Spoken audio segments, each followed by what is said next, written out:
आदिवासी आमदारांची समजूत काढण्याचे सध्या प्रयत्न सुरू आहेत। मंत्री विजयकुमार गावित यांच्याकडून हे प्रयत्न सुरू आहेत। आमशा पाडवी मात्र आक्रमक झाल्याचं बघायला मिळतंय। यापूर्वी सुद्धा 10 वेळा बैठक केली अशी भावना त्यांनी व्यक्त केली आहे। पेसाचा विषय मार्गी लावा अशी मागणी दुसरीकडे हिरामण खोसकर यांनी केली आहे। सगळे आमदारच बसलेले आहेत ना, त्यामुळे मुख्यमंत्री आणि उपमुख्यमंत्री यांनी इथे यावं अशी मागणी आता या आंदोलक आमदारांनी केलेली आहे। तर मुंबई आणि नाशिकमध्ये आपण पाहतोय आता आदिवासी आमदार आणि तसेच हे संपूर्ण कार्यकर्ते आक्रमक झालेले आहेत। मुंबई आणि नाशिकमध्ये हे आंदोलन छेडण्यात आलेलं आहे।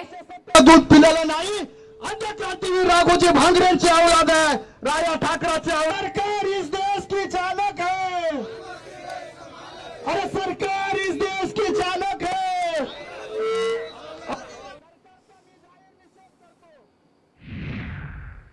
सगळ्या ठिकाणी आम्ही तशी इथपासून आम्ही असं डायरेक्ट रस्त्यावर उतरतोय असं नाही। सगळ्या ठिकाणी आम्ही सांगितलंय की बाबा आम्हाला हे करायचं आहे, त्याची परवानगी संबंधित विभागानं द्यावी।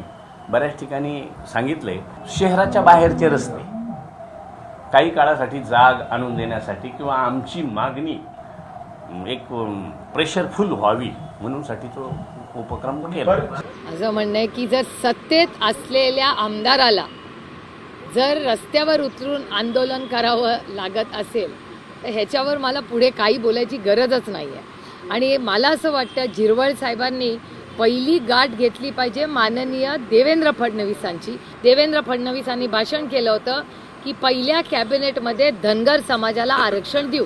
त्या आरक्षणाच्या बाबतीत अतिशय फसवणूक कोणी केली असेल तर ती भारतीय जनता पक्षाने केलेली आहे। त्यांना वाटत असेल की ते आमच्या ताटात जेवतायत म्हणून, असं काय वाटत असेल त्यांना झिरवळ साहेबांना की हे आमच्या ताटातलं खायला लागले, आमच्या ताटात यायला लागले, आता आमच्या ताटातलं ओढून घ्यायला लागले, आता आम्हालाच नाही खायला तर हे आमच्या ताटात लावलं, असं काहीतरी वाटत असेल त्यांना म्हणून ते बसतायत त्यांच्या हक्कासाठी। प्रत्येकाला अधिकार आहे बसण्याचा।